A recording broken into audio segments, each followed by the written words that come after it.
जो हमें कहते हैं कि भाई आप पूजा पाठ नहीं करते हैं, आप देवी देवताओं को नहीं मानते हैं, तो मैं उन्हीं लोगों से कहना चाहता हूं कि आपका कोई देवी या कोई देवता ऐसा है नहीं जो अस्त्र शस्त्र ना लिए हो। कोई देवी देवता है जिसके हाथ में अस्त्र शस्त्र ना हो, चाहे वो 2 भुजाओं वाले हों, 8 भुजाओं वाले हों, 9 भुजाओं वाले हों, सबके हाथ में कोई ना कोई अस्त्र जरूर है। और आपने उनको देवी कहा आपके शब्दों में, जिसने दुष्टों का संहार किया। तो फूलन देवी ने क्या किया? क्या किया? दुष्टों का संहार किया। और फूलन देवी के भी जब तस्वीर देखते हैं तो हथियार है, हाथों में भी और माला भी लगती है। तो अब बताइए कि उन्हीं के शब्दों में, भाई हम कुछ नहीं जानते, उन्हीं के धर्मशास्त्रों के हिसाब से फूलन देवी देवी हुई कि नहीं? तो फिर तकलीफ कहां है? भाई हम अपनी परिभाषा नहीं बता रहे हैं, हम आपके हिसाब से ही परिभाषा बता रहे हैं कि फूलन देवी वीरांगना क्यों। और फूलन देवी जैसी वीरांगना अगर हमारे घरों में पैदा हो जाए तो जो नपुंसक किस्म के बलात्कारी है ना, उनकी हालत खराब हो जाएगी। और जो बलात्कार का रेशियो है वो आधा कम हो जाएगा। अपने अपने घरों में सिर्फ फूलन देवी पैदा करो, अपने अपने घरों में सावित्री बाई फूले, पूजा देवी पासी, रमाई, अवंती बाई लोधी, झलकारी बाई पैदा करो, समस्या नहीं रह जाएगी, खुद ही निपटा लेंगी ये सब आदि दिक्कतों को। अब एक दूसरी समस्या पर आता हूं। अभी बताया गया कि फूलन देवी जी जो पूर्व सांसद थी, वो जालौन जिले के एक गुढ़ा गांव की थी। फूलन देवी जी के गांव जिस क्षेत्र में पड़ता है उस विधानसभा का नाम है कालपी विधानसभा। कालपी विधानसभा से उन्हीं का नाम लेकर के अपनी राजनीतिक दुकानदारी चलाने वाली एक पार्टी जिसका नाम है निषाद पार्टी, उसने एक ठाकुर समाज के व्यक्ति को टिकट दिया। सही किया या गलत? गलत किया। यही सोचते हुए मैं फूलन देवी जी के गांव गया। मैंने कहा वहां के गांव के लोगों से प्रतिक्रिया लेता हूं जरा कि इस गांव के लोग क्या सोचते हैं। जब उस गांव में घुसा तो जो लोग सड़क पे बैठे हुए थे उनसे मैंने पूछा, भैया आपके यहां से किसको टिकट हुआ है? अलग अलग पार्टियों से, 2 अलग पार्टियों के नाम बताए। बोले भैया थरिया भरा भोजन, मतलब भोजन भरी थाली, मतलब निषाद पार्टी का चुनाव चिन्ह है, हम उसको वोट देंगे। हमने किस समाज से हो? बोले केवट समाज से, निषाद समाज से। जिस फूलन देवी की लड़ाई जिस एक जाति से नहीं थी, जिस मानसिकता से थी, जिस मानसिकता के व्यक्ति को, हमारी लड़ाई किसी वर्ग या जाति से नहीं है। अगर ऐसा होता तो हम बीपी सिंह की जयंती ना मना रहे होते। हम बीपी सिंह की जयंती मनाते हैं जबकि ठाकुर वर्ग के थे। हम अर्जुन सिंह को मानते हैं बल्कि ठाकुर वर्ग से थे, मानते हैं ना। हम राहुल शंकरत्यायन को मानते हैं जबकि ब्राह्मण थे। हम उस हिमांशु कुमार के साथ खड़े हैं जिनको आदिवासियों की लड़ाई लड़ने के लिए 5 लाख का जुर्माना हुआ है, बल्कि ब्राह्मण में जन्म लिया है। इसका मतलब हमारी लड़ाई उस सामंतवादी और मनुवादी मानसिकता से है जो किसी भी जाति वर्ग के व्यक्ति के अंदर हो सकती है। तो जिस व्यक्ति को वहां से टिकट दिया गया वो उसी सामंती मानसिकता का था। फिर भी वहां के निषाद लोग केवल फूलन देवी जी का घर छोड़ करके, उनकी माता से भी मिला, उनके परिवार के अन्य लोगों से मिला, फूलन देवी जी के घर को छोड़ करके सब लोग निषाद पार्टी के समर्थन में खड़े थे। इसको सही मानते हैं या गलत? गलत। तो अब सवाल यह है कि ऐसा हुआ क्यों? बीजेपी आरएसएस को गाली देने से समय मिल जाए तो इस पे भी चर्चा कर ली जाए कि ऐसा हुआ क्यों। ऐसा हुआ इसलिए क्योंकि हम लोगों ने सत्ता परिवर्तन पर फोकस किया। हम लोगों ने कांसीराम साहब की एक बात तो पकड़ ली कि सत्ता हर चीज की कुंजी है, लेकिन कांसीराम साहब की दूसरी बात नहीं समझी कि बिना सामाजिक सांस्कृतिक परिवर्तन हुए अगर सत्ता परिवर्तन होता है तो वह हमारे किसी काम का नहीं है। आपने ये लाइन नहीं पकड़ी। जब ये लाइन नहीं पकड़ी तो जिन लोगों को आप सत्ताओं में बैठालते रहे वो उसी मनुवाद और सामंतवाद की व्यवस्था के पोषक बने रहे। और उन लोगों ने जिस तरह का समाज डेवलप किया है, भाई डेवलप इसी तरह का समाज किया गया। मैंने वहां जब एक व्यक्ति से पूछा कि आपको पता है कि आपके समाज का ये टिकट कितने करोड़ों में बिका है, तो कंधे पर कुल्हाड़ी रखे हुए एक निषाद समाज के व्यक्ति ने बड़े गर्व से कहा 2 करोड़ में बिका है टिकट, 2 करोड़ में। उसके अंदर 2 करोड़ में टिकट बेचने की भावना गर्व के साथ थी। आप मूर्ख कह सकते हैं, लेकिन ये भावना पैदा किसने की उस व्यक्ति के अंदर? किसने पैदा की कि अपने जाति का नेता जो करे उसको सही मानो? किसने बताया उसको? उन लोगों ने जो पहले सत्ता में आए, उन लोगों ने समाज को यह सिखाया कि अपने जाति के व्यक्ति को मंच पे पैसों की माला से लाद दिया जाए तब भी उसको देवी समझो। किसने बताया? किसने बताया कि तुम्हारी जाति का व्यक्ति हाथ में फरसा लेके भी निकल जाए फिर भी उसको देवता मानो? किसने बताया? तो निषाद क्या गलत कर रहे हैं?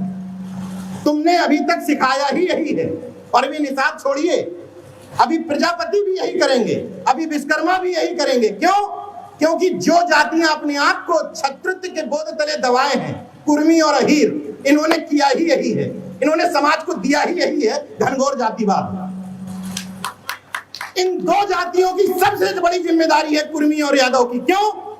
कुर्मी, यादव और मौर्य, इन 3 के पास ठीक ठाक दुकानें हैं, ठीक ठाक नेता भी ठीक हैं, विधायक भी ठीक हैं, मंत्री भी ठीक हैं, अधिकारी भी ठीक हैं। अब अगर किसी नाई समाज के व्यक्ति से मैं कहूं यार जातिवाद ना करो, अब नाई क्या जातिवाद करेगा? कहां से करेगा? ना विधायक है, ना सांसद है, ना मंत्री है, जातिवाद कहां से करेगा? तो जातिवाद पहले अपना छोड़ो। अगर कुर्मी, यादव, मौर्य और एससी में जाटव अगर किसी कुर्सी पर बैठे हो तो अपने वाल्मीकि समाज को, खटीक समाज को, विश्वकर्मा समाज को, नाई समाज को, मौर्य समाज को, चौरसिया समाज को नीचे से उठा करके गले लगाओ, तब तुम दूसरे से कह सकते हो कि अपनी जातिवाद से बाहर निकलो। केवल इस मंच से बहुत आसान था, मैं ठाकुर ब्राह्मण को गाली देता, सारे लोग ताली बजाते। उससे होगा क्या? अपने भीतर झांको कि तुम क्या कर रहे हो। फूलन देवी जी का शहादत दिवस मनाया जा रहा है। आयोजक महोदय, आपकी कमेटी में कितने लोग? कितने लोग? 20 लोग। 20 लोगों में कितने लोगों की पत्नियां कार्यक्रम में आई हैं? कितने की आई? बीजेपी आरएसएस को गाली दे लो, बीजेपी आरएसएस बुरी है। बीजेपी आरएसएस ने रोका है क्या कि अपनी महिलाओं को कार्यक्रम में ना लेके आओ? किसने रोका है? एक समस्या हर मंच से, एक समस्या, हम तो सुधर गए, हमारी पत्नियां नहीं मान रही, बच्चे नहीं मान रहे। समस्या है तो समाधान खोजने दूसरे के अब्बा आएंगे कि खुद खोजोगे? तो समस्या अगर यह है कि पत्नियां नहीं मान रही तो समाधान यह है कि कार्यक्रम में लेके आओ। जिस तरीके से उन मूर्ख, अनपढ़, जाहिल, पूरा संवैधानिक शब्दों में बोल रहा हूं, मूर्ख, अनपढ़, जाहिल कथावाचकों को सुनने के लिए आपकी महिलाएं 10 बार, 20 बार, 25 बार जाती हैं और वो जो उनके दिमाग पर ठोक देता है उसको लेकर के आ जाती हैं। उसी तरीके से इस तरह से कार्यक्रमों में 5 बार, 10 बार, 15 बार, 20 बार लेकर के आओगे तो यहां से कुछ ना कुछ लेकर के जाएंगे।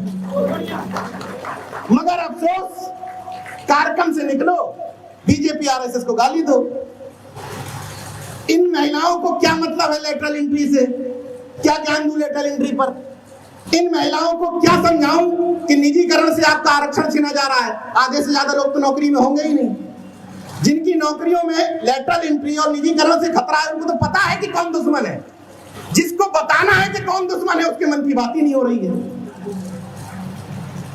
तो अनुरोध ये है कि कम से कम फूलन देवी जी की शहादत मना रहे थे तो अपने घर की महिलाओं को ले आते, बच्चों को ले आते, तो सॉल्यूशन अपने आप मिल जाता। महिलाएं खुद अगली बार कहने लगती कि यार कार्यक्रम ठीक होता है, चलो अगली बार हम भी चलते हैं। कुछ तो बदलाव होगा। मगर तरीका वही है कि सामने वाले को गाली देनी है, खुद अपने ऊपर नहीं पूछना है कि हम कर क्या रहे हैं। तो मैं फिर से उसी बात पर घूम के आता हूं। फूलन देवी जी के गांव में उस फूलन देवी जी के गांव में निषादों में अशिक्षा है। एक शिक्षा विभाग के अधिकारी ने मुझसे कहा कि नीरज भाई, आप जिस गांव में गए थे उस गांव में अशिक्षा बहुत है, इसलिए फूलन देवी जी से जुड़े हुए लोगों को यह पता ही नहीं होगा कि शेर सिंह राणा खुलेआम सांड की तरह घूम रहा है। पता ही नहीं होगा कि फूलन देवी जी का हत्यारा लगातार बेल पर बाहर है और उसको एक जाति के लोग लगातार हिंदू हृदय सम्राट बनाते हुए उसका सम्मान कर रहे हैं, ये पता ही नहीं होगा। तो मेरा अगला सवाल था कि अशिक्षा है किसकी वजह से? अशिक्षा है किसकी वजह से? बीजेपी की वजह से। कितने दिनों से बीजेपी है? मैं सिर्फ इन बातों से ये कहना चाह रहा हूं कि अपने इर्द गिर्द के लोगों से सवाल करो, खुद से सवाल करो कि हम इस बदलाव में कितने वाहक हैं। हैरत की बात देखिए कि अन्ना हजारे आंदोलन के समय में मैं हिंदुस्तान पेपर में काम करता था। मेरे अलावा तमाम सारे लोग अन्ना हजारे आंदोलन के समर्थन में थे, मैं विरोध में था। तो मेरे संपादक जी एक दिन बोले, नीरज भाई आप अन्ना आंदोलन के विरोध में क्यों हैं? तो मैंने कहा आप समर्थन में क्यों हैं? क्या है अन्ना आंदोलन में? तो बोले भ्रष्टाचार के विरोध में है। तो मैंने कहा कि आप कहते हैं कि मीडिया कहता है, खास तौर से दलाल भांड कॉर्पोरेट दरबारी मीडिया कहता है कि पूरा देश अन्ना के समर्थन में है। उस समय कहा गया था यही बात। तो पूरा देश अगर अन्ना के समर्थन में था मतलब भ्रष्टाचार के विरोध में था, तो फिर उस समय भ्रष्टाचार कर कौन रहा था? सवाल है कि अगर पूरा देश भ्रष्टाचार के विरोध में था तो भ्रष्टाचार कर कौन रहा था? वही सवाल मेरा आप लोगों से है कि हर मंच पे कहा जाता है पाखंड अंधविश्वास का विरोध करो, लाल धागा काट लो, कावड़ में ना जाओ। तो अंधविश्वास और पाखंड कर कौन रहा है जब सब विरोध में है? कोई दूसरे ग्रह से आ रहे हैं क्या करने लोग? अभी इतने ही लोगों से पूछना चाहता हूं कि इतने लोगों में कितने ऐसे घर हैं जिनके घर में कोई भी पाखंडी देवी देवता का चित्र नहीं है? हाथ उठाइए। एक भी नहीं है इतने लोगों के घर में, ना कभी कोई। अच्छा, महिलाओं से पूछना चाहता हूं कितने लोग हैं ऐसे जो करवा चौथ व्रत नहीं रहती है? अच्छा, है ही कितने, लेकिन फिर भी बहुत लोग हैं।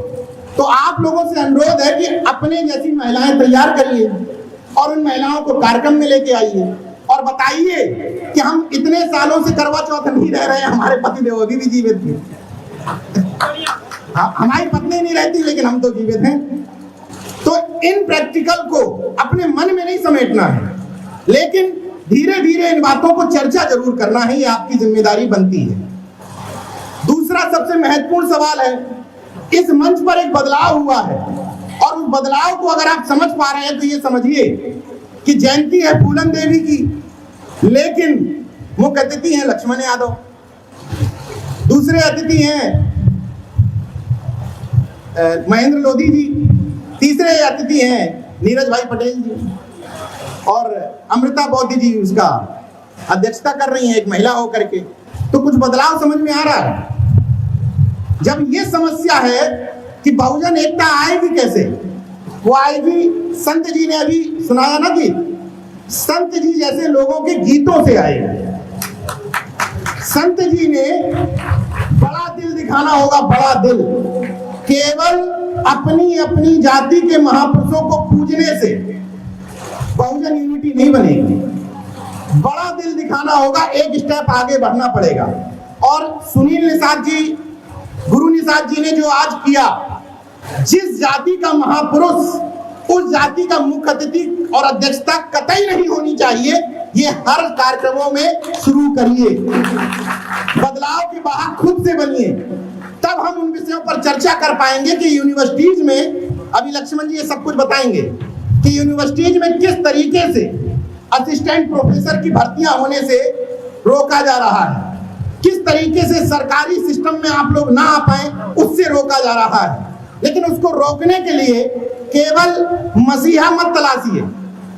अच्छा, एक और सिस्टम तैयार हुआ कि जिस भी वर्ग में जागरूक लोग पैदा हो गए, जैसे यादव बहुत जागरूक हो गए, कुर्मी बहुत जागरूक हो गए, निषाद जागरूक हो गए, जाटव जागरूक हो गए, तो अभी जागरूकता के लेवल में एक अंतर है। जैसे यादव जागरूक हुए या कुर्मी जागरूक हुए, तो जो जागरूक हैं, मैं उनकी बात नहीं कर रहा जो गांव में रह रहे हैं, मैं पहले जागरूकों पे आ रहा हूं, क्योंकि यहां जागरूकों को ही ज्ञान पहले दिया जाए, जो कह रहे हैं कि हम जागरूक हो गए। उन जागरूकों से मैं हैरत होती है मुझे इस बात पे, भैया हम सामाजिक न्याय वाले हैं, हम पाखंड, अंधविश्वास, दकियानूसी ख्यालात, इन सब के विरोध में हैं। मगर जो लोग इस सिस्टम के विरोध में खड़े हैं, वो भी मसीहा अपनी जाति में ही तलाश रहे हैं। इस बात को समझिएगा। जो लोग इस सरकार के नीतियों को देखते हुए उनके सिस्टम को समझ रहे हैं, वो भी ये तलाश रहे हैं कि हमारे समाज का कोई व्यक्ति बोले तब हम तारीफ करेंगे। भाई चंद्रशेखर की तारीफ क्यों नहीं हो सकती? ओम प्रकाश राजभर कुछ अच्छा बोले, उनकी तारीफ क्यों नहीं हो सकती? मौर्य समाज के लोग अखिलेश यादव के अच्छा करने पर तारीफ क्यों नहीं कर सकते? कुर्मी समाज के लोग चंद्रशेखर के अच्छा करने पर क्यों नहीं कर सकते? डॉक्टर उदित राज कुछ अच्छा बोले तो वाल्मीकि उस पर क्यों नहीं अच्छा बोल सकते? किसी अन्य समाज के लोग कोई अच्छा काम करे तो उसमें खटीक समाज के लोग क्यों अच्छा नहीं बोल सकते? क्योंकि हमने समाज ऐसा ही तैयार किया है।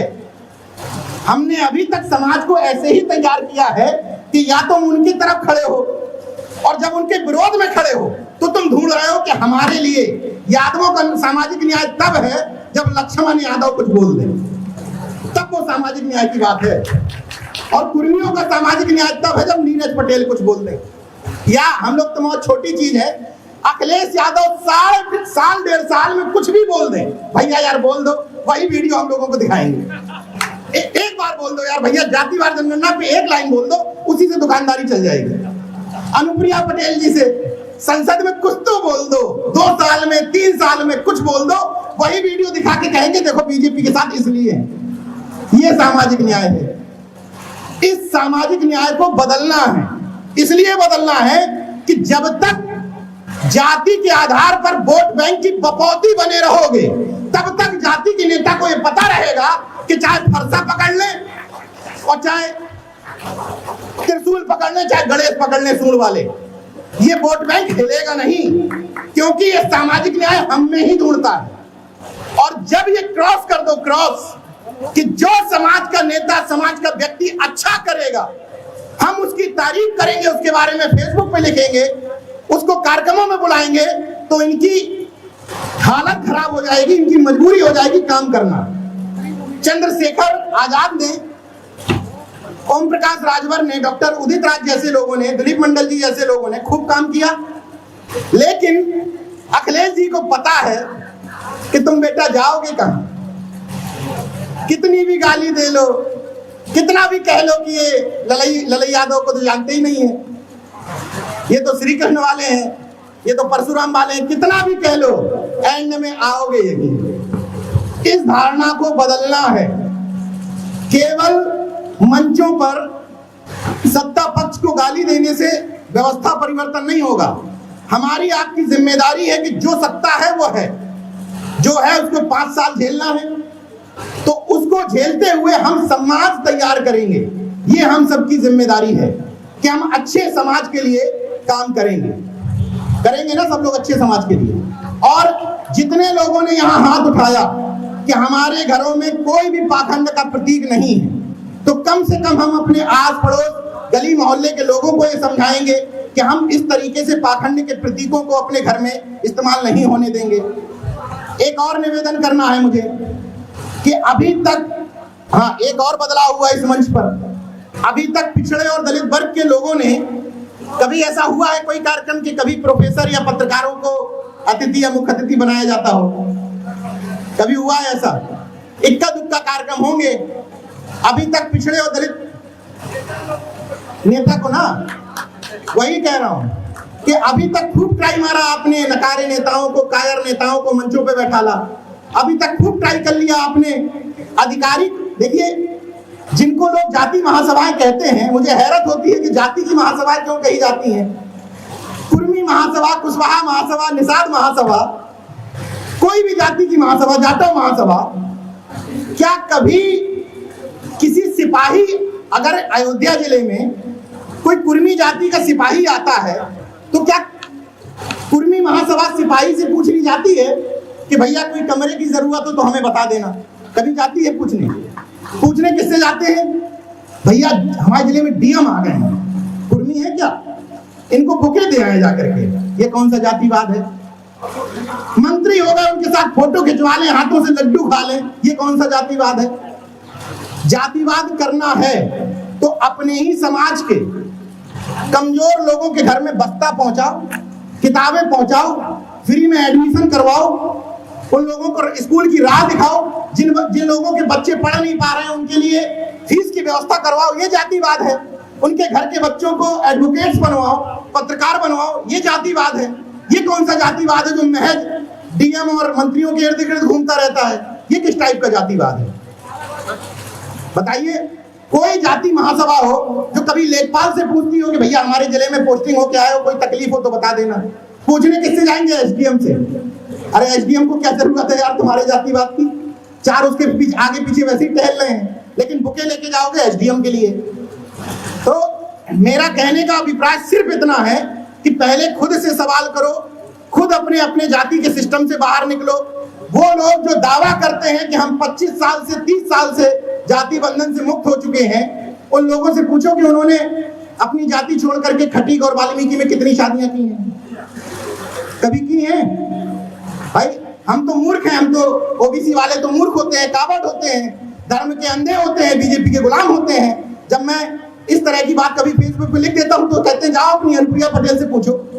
हाँ, अनुप्रिया पटेल का ठेका लिए भाई, नाम में पटेल लगा है। साला हमको और लक्ष्मण यादव को पूरे जीवन भर ये साबित करना पड़ेगा कि हम अम्बेडकरवादी हैं, क्योंकि जन्म नहीं लिया है।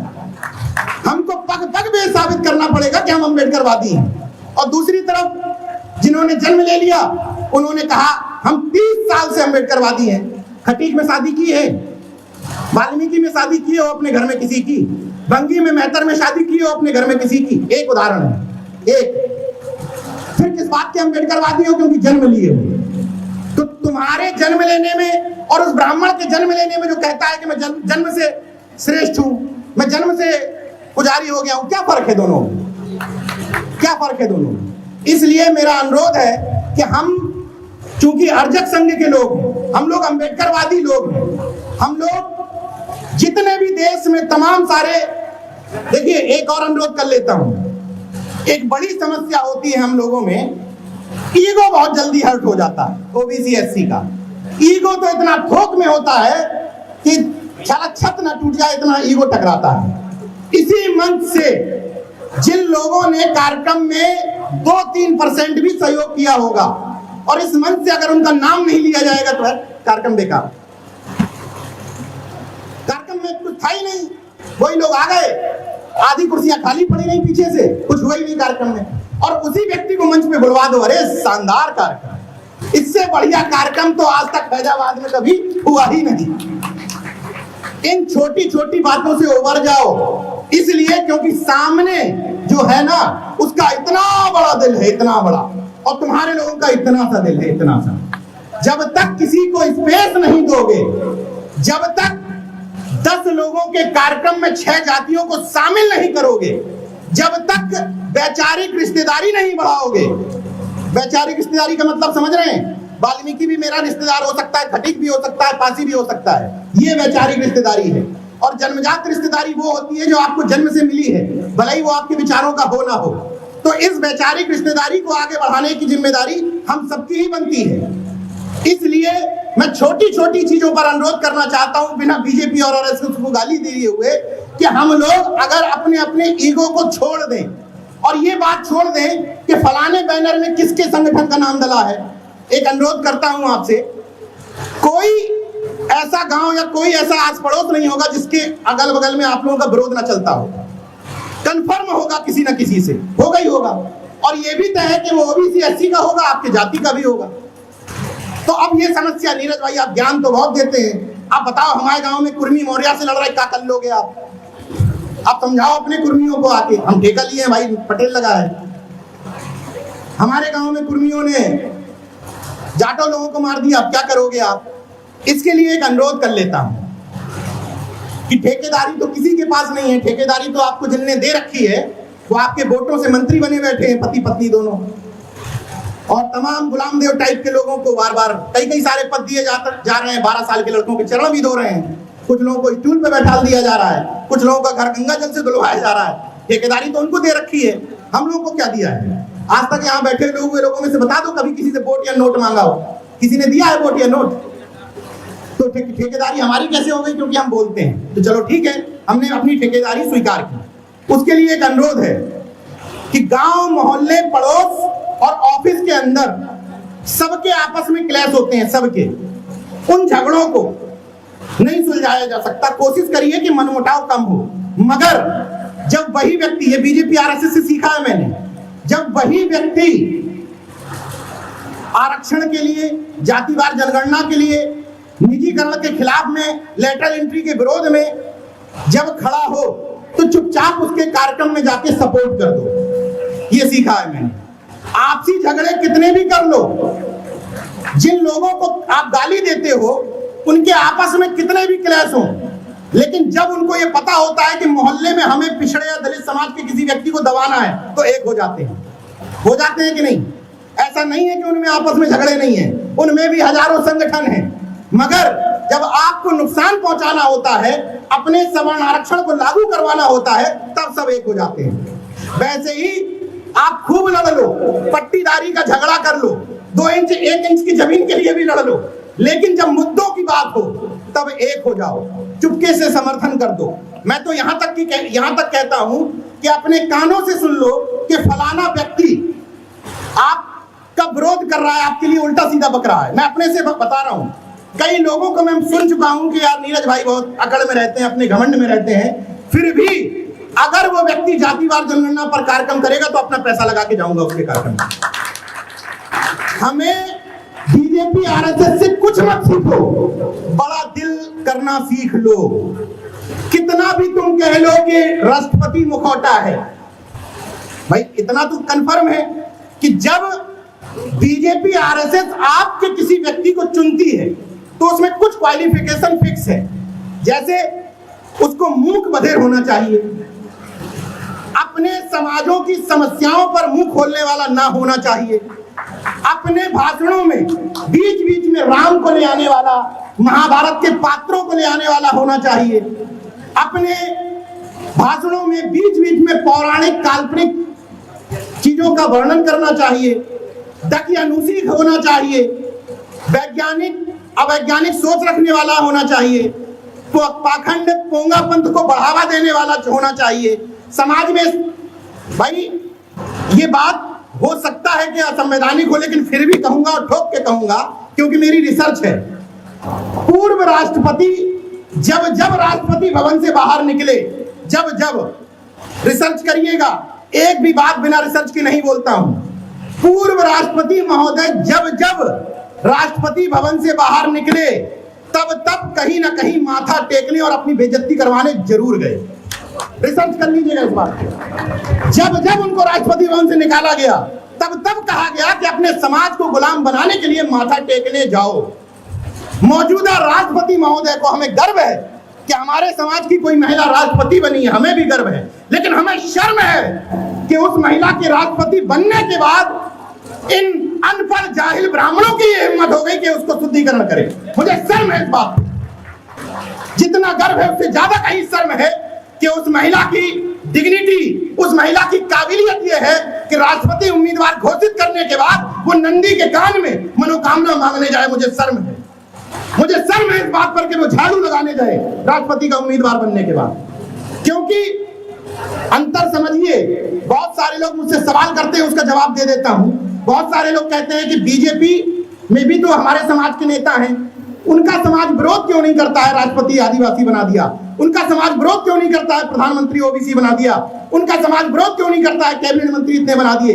इसलिए विरोध नहीं करता है कि जब उनके समाज का व्यक्ति आपके यहाँ आता है तो सतीश चंद्र मिश्रा बन जाता है, इसलिए नहीं करता है और पूरी पार्टी कैप्चर कर लेता है। जब उनके समाज का व्यक्ति आपके यहाँ आता है तो उदयवीर सिंह बनकर के अखिलेश यादव से पूरे टिकट वितरण करवाता है और पार्टी का बंटाधार कर देता है। जब उनका व्यक्ति आपके यहाँ आता है तो हाथों में फरसा पकड़वा देता है और त्रिशूल पकड़वा देता है। लेकिन आपके व्यक्ति की हिम्मत है कि जाकर के उनके हाथ में संविधान की प्रस्तावना एक कार्यक्रम में करवा दे। एक में हिम्मत हमें मान लूंगा कि पिछड़े और दलित वर्ग का व्यक्ति है। जब उनका व्यक्ति आपकी तरफ आता है तो अपनी विचारधारा को लात मार करके आता है, और जब आपका व्यक्ति वहां जाता है तो उनकी विचारधारा के चरणों में सर रख करके उस तरफ जाता है। ये अंतर है, इस अंतर को समझिए। अभी बहुत सारे लोगों को सुनना है, ज्ञान गंगा तो ऐसे चलती रहेगी। अनुरोध सिर्फ इतना है कि जितना वक्त मनुवाद, सामंतवाद, ब्राह्मणवाद, बीजेपी, आरएसएस, योगी, मोदी को गाली देने में लगाते हो, उतना वक्त अपने भाइयों को जगाने में लगा दो। जितना वक्त इस बात में लगाते हो कुर्मी, मौर्य, लोधी, भाजपाई हो गए। नीरज भैया, इनको समझाओ, इनको समझाओ। कुर्मी, मौर्य, लोधी, निषाद भाजपाई होते तो ये कार्यक्रम कौन करवा रहा हो? भाजपाई नहीं है। तुमने बड़ा दिल नहीं दिखाया, तुमने अपने भाई को नीचे से उठा करके गले नहीं लगाया, इसलिए वो उनके बहकावे में चले गए। जिनको तुम मुखौटा कहते हो, तुम्हारी भी तो सरकारें थी, तुम स्टूल वाला एक डिप्टी सीएम ही बना देते। आज जिसको तुम डिप्टी सीएम कह रहे हो कि स्टूल मंत्री है, तुमने स्टूल मंत्री भी तो तैयार नहीं किया। जिस द्रौपदी मुर्मू को आज हम आप बैठ करके यहाँ कह रहे हैं कि मुखौटा है, तो पहले कांग्रेस की सरकार थी, तुमने क्यों नहीं बना दिया? क्यों नहीं बना दिया? बिहार में जब मौका मिला लालू यादव जी को, क्यों नहीं बना दिया? ये बातें कह दो तो समाजद्रोही हूं, लेकिन मैं समाज को तैयार करने आया हूं, आपके मन की बातें, लोभावनी बातें करने नहीं आया हूं।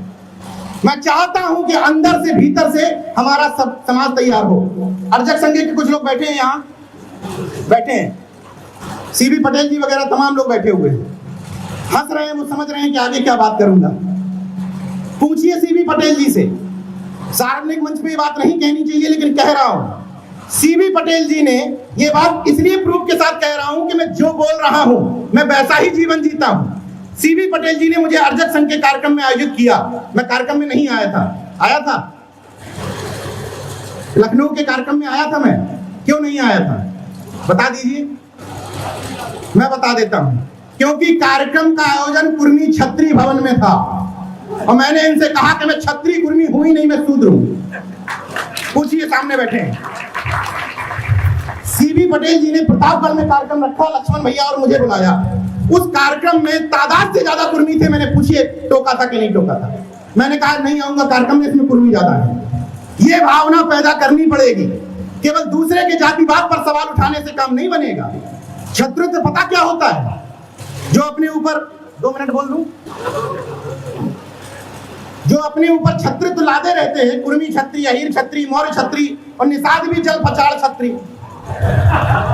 जल पचाड़ छत्री है भाई। और प्रजापति तो ब्राह्मण है, और नाई ब्राह्मण है, शर्मा लिखते हैं। तो इन छत्रित्व धारण किए हुए लोगों से पूछना चाहता हूं कि अगर वर्ण व्यवस्था में ट्रांसफर लेने का सिस्टम है कि ट्रांसफर हम ले लेते हैं, मतलब कुर्मी से हम छत्री में चले जाएंगे, तो जब ट्रांसफर ले ही रहे हो तो डायरेक्ट छत्री क्यों नहीं बन जाते? दोयम दर्जे वाला क्यों अपना रहे हो? डायरेक्ट ब्राह्मण बन जाओ भाई। कुर्मी, ब्राह्मण और सब लिखना शुरू कर दो। जब ट्रांसफर मिल ही रहा है तो डायरेक्ट ऊपर वाला ले लो। अब जो मैं कई मंचों पर कह चुका हूं, छत्रित्व पता क्या होता है? ये बात सही है कि यहाँ पर बैठी हुई कोई कौम ऐसी नहीं होगी जिस कौम के पूर्वज राजे महाराजा न रहे हो। कोई कौम ऐसी नहीं होगी। हर पूर्वज के कौम राजे महाराजे थे, लेकिन ट्रांसफर लेने की जरूरत क्या है? छत्रित्व का मतलब यह होता है कि किसी भी जाति का व्यक्ति अगर कुर्सी पर बैठा है, उसका छत्रित्व पता क्या है? कुर्मी का छत्रित्व यह है कि अगर उसके सामने कोई सामंतवादी किसी प्रजापति को गाली दे रहा है तो कुर्मी सामने आकर के कहे, खबरदार जो प्रजापति को गाली दे दी, ये छत्रित्व है। अहीरों का छत्रित्व यह है कि तुम्हारे सामने अगर कोई विश्वकर्मा को मार रहा है, तुम सामने आ जाओ, तो ये छत्रित्व है। ये झूठा छत्री लगा लेने से, छतरी टांग लेने से समाज का मान सम्मान नहीं बढ़ रहा है। तुम ये साबित कर रहे हो समय समय पर कि तुम इंफीरियरिटी कॉम्प्लेक्स में जी रहे हो। तुम्हें अपने समाज पर गर्व ही नहीं। जाति गर्व का विषय नहीं है, शर्म का विषय है। मगर ये समाज, हमारा पूरा बहुजन समाज, पूरा तार्किक समाज गर्व का विषय है। इन्हीं शब्दों के साथ अपनी बात खत्म करता हूं। महेंद्र भाई और लक्ष्मण जी अभी विस्तार से आपको तमाम सारी चीजें समझाएंगे। अंतिम बातों के साथ अपनी बात खत्म करूंगा कि किसी के कद को बढ़ाना, किसी के कद को घटाना मुझे आता नहीं हूं मोहतरम को मोहतरम कहना। चलो मिलजुल कर इस 85 वर्ग पर जान देते हैं, बहुत आसान ही टेंट हाउसों में बैठकर वंदे मातरम कहना।